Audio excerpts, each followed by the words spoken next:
लोकसभा का चुनावी महाभारत छठे संग्राम तक पहुंच गया है, जहां 25 मई को 7 राज्यों की 57 सीटों पर मतदान होगा, जिसमें सियासी दलों का सबसे ज्यादा फोकस है उन सीटों पर जहां आदिवासी वोट बैंक निर्णायक भूमिका में है और उन्हें साधने के लिए बीजेपी, कांग्रेस, टीएमसी, जेएमएम और बीजेडी समेत तमाम सियासी दलों ने डोरे डालने शुरू कर दिए हैं। बता दें कि छठे चरण की 57 सीटों में से करीब 20 सीटों पर आदिवासी बड़ा उलटफेर करने का मादा रखते हैं। पश्चिम बंगाल की 8 सीट, झारखंड की 4 सीट, ओडिशा की 6 सीट ऐसी है जिस पर आदिवासी वोट बैंक का काफी प्रभाव है। गौरतलब है कि छठे चरण में बंगाल की 8 सीटों पर आदिवासी मतदाता किसी पार्टी की हार जीत में प्रभावी भूमिका निभाते हैं।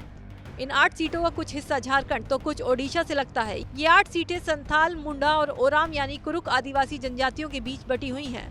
इनके बीच में बीजेपी तो आरएसएस के वनवासी कल्याण आश्रमों के जरिए लंबे समय से पैठ कर चुकी है, लेकिन हाल के दिनों में टीएमसी ने भी पैठ बनाने के लिए मेहनत की है। वहीं आदिवासियों को साधने के लिए मोदी समेत बीजेपी के तमाम दिग्गज इन इलाकों में ताबड़तोड़ रैलियां कर रहे हैं। साथ ही पार्टी अपने मैनिफेस्टो के जरिए भी जनजातीय वर्गों को साधने की भरपूर कोशिश कर रही है। अम्बेडकर जयंती के दिन पीएम मोदी ने बीजेपी का मैनिफेस्टो यानी संकल्प पत्र जारी करते हुए इस दिशा में बड़ा ऐलान किया। साथ ही आदिवासियों के देव भगवान बिरसा मुंडा की जन्म जयंती को देश भर में जनजातीय गौरव दिवस के रूप में बनाने की बात कहकर जनजातीय वर्गों के दिलों में जगह बनाने का प्रयास किया है। इसी के साथ बीजेपी ने सभी को स्वास्थ्य बीमा का लाभ देने का भी वादा किया। साथ ही मोदी का कहना है कि उनकी सरकार जनजातीय विरासतों पर अनुसंधान को बढ़ाएगी। एक और जहां बीजेपी आदिवासियों को लुभाने की कोशिश में जुटी है, तो दूसरी ओर कांग्रेस ने बीजेपी के आदिवासी प्रेम को छलावा बताया है और हमला बोलते हुए कह रही कि बीजेपी आदिवासियों की जमीन उद्योगपतियों को देना चाहती है। इसके साथ ही अपना वादा आदिवासी जनता के सामने रखा है। कांग्रेस ने एससी, एसटी और पिछड़े वर्ग की महिलाओं के बैंक खातों में सालाना 1 लाख रुपए ट्रांसफर करने का वादा किया है।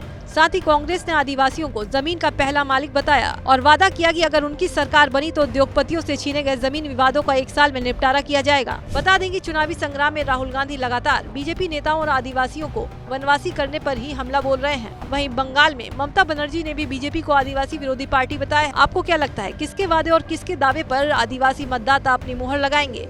ये हमें जरूर बताएं और देश दुनिया से जुड़ी तमाम खबरों के लिए देखते रहिए एबीपी लाइव।